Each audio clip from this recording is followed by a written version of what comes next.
چاہتا ہوں کہ قرآن مجید سائنس کی کتاب نہیں ہے SCIENCE، لیکن ہے سائنس کی کتاب SIGNS۔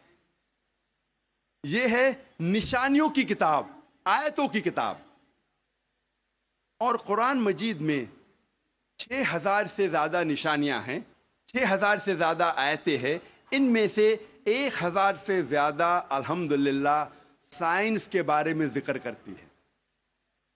آج کی اس تقریر میں میں صرف ان سائنٹیفک فیکٹس، سائنس کے حقائق کے بارے میں ذکر کروں گا which have been established، جو سائنسداں ثابت کر چکے ہیں۔ Scientific hypothesis, scientific theories, scientific نظریہ، ان کے بارے میں ذکر نہیں کروں گا، کیونکہ ہم جانتے ہیں کہ many a time scientific hypothesis theories take U-turns۔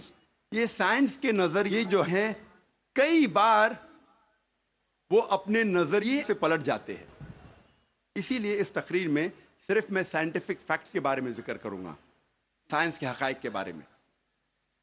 سب سے پہلے ہم تذکرہ کریں گے ایسٹرونومی کے بارے میں، فلکیات کے بارے میں۔ 35 سے 40 سال پہلے کچھ سائنسداں نے تحقیق کی ایک موضوع پہ، تخلیق کائنات، مطلب کریشن آف دی یونیورس۔ اور ان سائنسداں نے کہا کہ ہماری کائنات سب سے پہلے ایک پرائمری نیبولا تھا، بنیادی گولا، ابتدائی گولا۔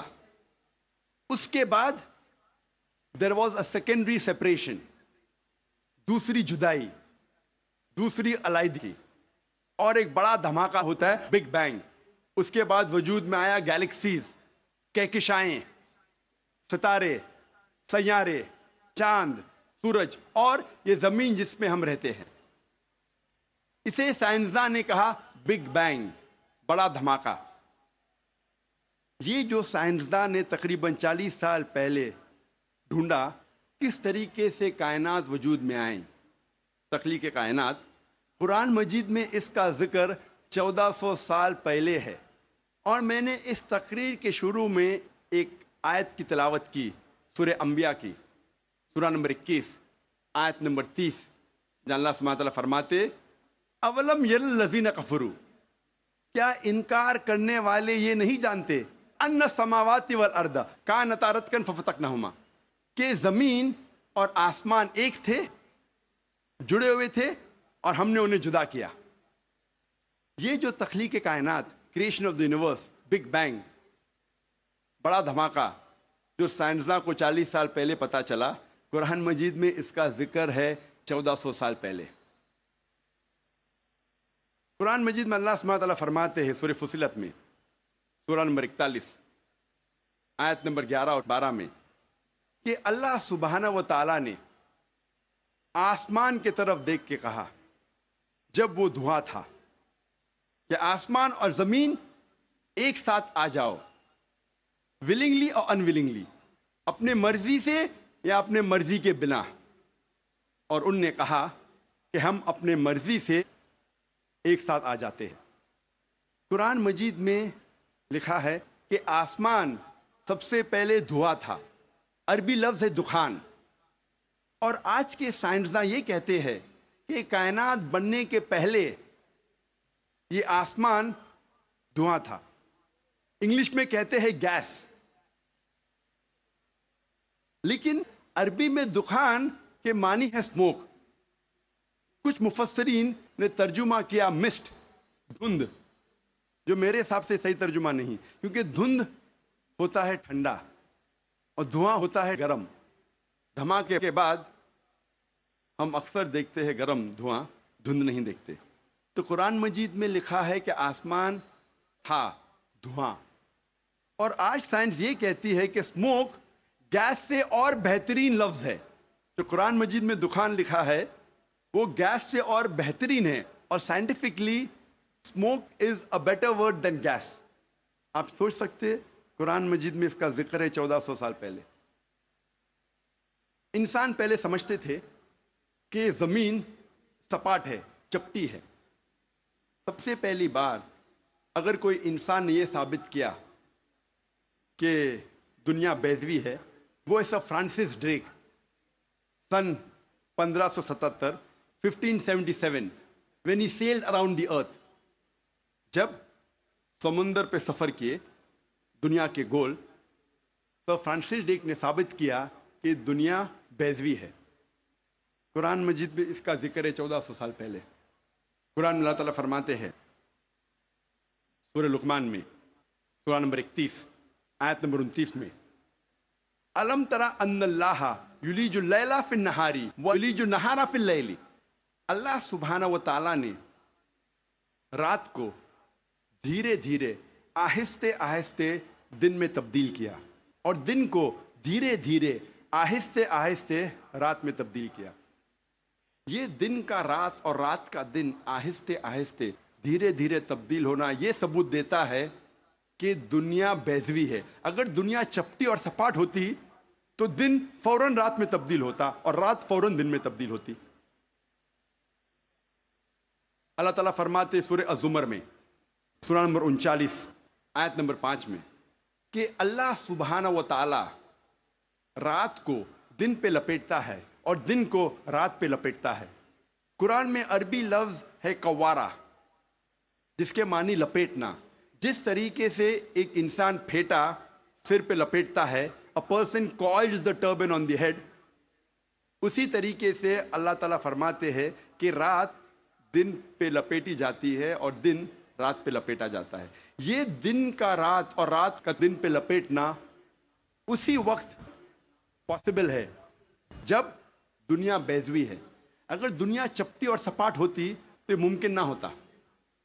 قرآن مجید میں اللہ تعالیٰ فرماتے ہیں سورہ نازیات میں، سورہ نمبر 79 چیپٹر 79 آیت نمبر 30 میں، وَالْأَرْضَ بَعْدَ ذَلِكَ دَحَاهَا، اور اس کے بعد اللہ سبحانہ و تعالیٰ نے زمین کو پھیلایا بچھونا جیسے۔ دہا کہ ایک معنی ہے پھیلانا، اور دہا کی دوسری معنی آتا ہے عربی لفظ دھویا سے، جس کے معنی ہے بیضا، جس کے معنی ہے انڈا۔ اور ہم جانتے ہیں کہ دنیا گول ہے، بیضوی ہے، اور ہم یہ بھی جانتے ہیں آج کہ دنیا پوری طریقے سے گول نہیں ہے، وہ اوپر اور نیچے سے from the poles it is flattened, اوپر اور نیچے سے چپٹی ہے، جسے ہم کہتے ہیں انگریزی میں جیو اسفیئریکل ان شیپ، ارضی بیضوی۔ اور یہ لفظ جو دہا ہے وہ عام انڈے کے لیے نہیں ہے، عام بیضے کے لیے نہیں، خصوصاً شتر مرغ کے انڈے کے لیے، شتر مرغ کے بیضے کے لیے۔ اور جب ہم دیکھتے ہیں شتر مرغ کا بیضا انڈا از جیو اسفیئریکل ان شیپ، ارضی بیضوی کے شکل میں ہے۔ آپ سوچ سکتے ہیں 1400 سال پہلے اس کتاب میں لکھا ہے کہ یہ زمین، یہ دھرتی اس جیو اسفیئریکل ان شیپ، ارضی بیضوی شکل میں ہے۔ پہلے انسان یہ سوچتے تھے یہ چاندنی جو ہے، چاند کی روشنی، یہ اس کی خود کی روشنی ہے۔ چند صدی پہلے ہمیں پتا چلا کہ چاند کی روشنی، چاندنی اس کی خود کی روشنی نہیں ہے، یہ سورج کی لی ہوئی روشنی ہے، سورج کی منعکس شدہ ریفلیکٹڈ لائٹ ہے، بوروڈ لائٹ ہے۔ قرآن مجید میں اللہ سبحانہ تعالیٰ فرماتے ہیں سورہ فرقان میں، سورہ نمبر 25 آیت نمبر 61 میں، اللہ سبحانہ و تعالیٰ نے آسمان میں برج رکھے، تاروں کے جھنڈ، اور اس میں رکھا سورج جس کے پاس خود کی روشنی ہے، سلگتا ہوا چراغ، اور رکھا چاند جس کی لی ہوئی روشنی ہے۔ قرآن میں سورج عربی میں کہا گیا ہے شمس، اور اس کی روشنی کو کہا گیا ہے سراج، وہاج اور دیا، جس کے معنی ہے سلگتا ہوا چراغ یا مشال یا دیا۔ تینوں کے معنی ہیں کہ سورج کی روشنی خود کی ہے، اور چاند کو کہا گیا ہے قرآن مجید میں قمر، اور چاندنی کو کہا گیا ہے منیر یا نور. منیر means borrowed light, لی ہوئی روشنی, یا نور meaning reflected light, منعکس شدہ روشنی, reflected light. آپ سوچ سکتے قرآن مجید 1400 سال پہلے کہتا ہے کہ یہ چاندنی خود کی روشنی نہیں ہے, چاند کی لی ہوئی روشنی ہے. اور اس کا ذکر سورہ فرقان سورہ نمبر 25 آیت نمبر 61 کے علاوہ سورہ یونس میں سورہ نمبر 10 آیت نمبر 5 میں, اور سورہ نوح میں سورہ نمبر 71 آیت نمبر 15 اور 16 میں. پہلے سائنسداں یہ سمجھتے تھے کہ زمین کائنات کا مرکز ہے اور باقی سیارے چاند اور سورج زمین کے گول گھوم رہے ہیں, چکر لگا رہے ہیں. اسے کہتے تھے تھیوری آف جیو سینٹرزم, زمین کو مرکز سمجھنے کا نظریہ.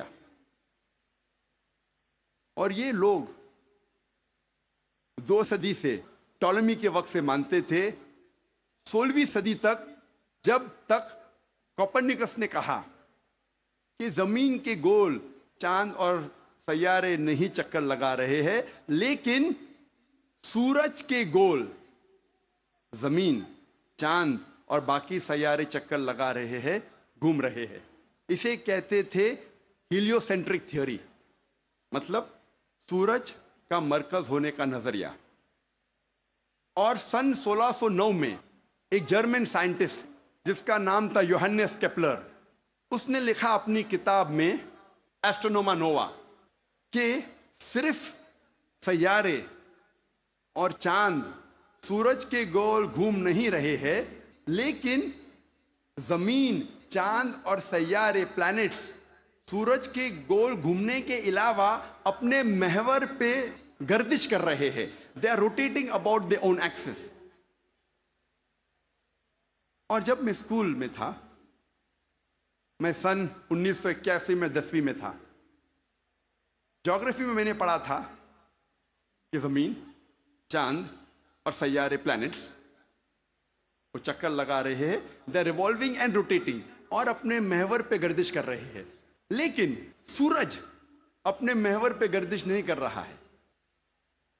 لیکن میں نے جب قرآن کی ایک آیت پڑھی, سورہ انبیاء سورہ نمبر 21 آیت نمبر 33 میں اللہ سبحانہ وتعالیٰ فرماتے ہیں هو الذی خلق اللیل والنہار, اللہ سبحانہ و تعالیٰ نے رات اور دن بنایا, والشمس والقمر, سورج اور چاند, کل فی فلک یسبحون, وہ گھوم رہے ہیں اور اپنے محور پہ گردش کر رہے ہیں. قرآن کا لفظ یہاں ہے یسبحون. قرآن یہ کہتا ہے کہ sun and the moon are revolving, چکر لگا رہے ہیں, گھوم رہے.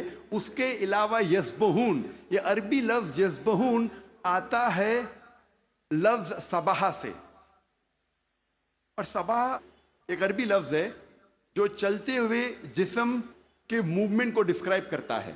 مثال کے طور پہ اگر میں کہوں گا کہ کوئی انسان پانی میں سباہ کر رہا ہے, اس کے یہ معنی نہیں کہ وہ پانی کے اوپر فلوٹ کر رہا ہے, اس کے معنی ہے کہ وہ پانی میں تیر رہا ہے. اگر میں کہوں گا کوئی سباہ کر رہا ہے زمین پہ, اس کا مطلب نہیں کہ وہ آدمی زمین پہ رول کر رہا ہے, اس کا مطلب ہے کہ وہ انسان زمین پہ چل رہا ہے یا دوڑ رہا ہے. اسی طریقے سے جب اللہ سبحانہ تعالیٰ یہ لفظ کا استعمال کرتے ہیں کوئی فلکی جسم کے لیے, فار اے سیلیسٹل باڈی, اس کے معنی نہیں کہ وہ فلائی ہو رہا ہے یا فلوٹ ہو رہا ہے, اس کے معنی ہے it is rotating about its own axis, وہ اپنے محور پہ گردش کر رہا ہے. آج سائنس ترقی کرنے کے بعد سائنس یہ کہتی ہے کہ آپ سورج کا عکس ٹیبل کے اوپر دیکھ سکتے ایک آلے کے ذریعے, اور پتہ لگتا ہے کہ سورج میں بلیک سپاٹس ہے, اور یہ بلیک سپاٹس تقریباً 25 دن لیتے ہیں گردش کرنے کے لیے. اس سے یہ ثابت ہوتا ہے کہ سورج تقریباً 25 دن لیتا ہے ایک گردش کرنے کے لیے. تو آج سائنس یہ تسلیم کرتی ہے کہ سورج بھی اپنے محور پہ گردش کر رہا ہے. جو میں نے اسکول میں تقریباً 28 سال پہلے پڑھا تھا کہ سورج واز اسٹیشنری, سورج گردش نہیں کر رہا ہے.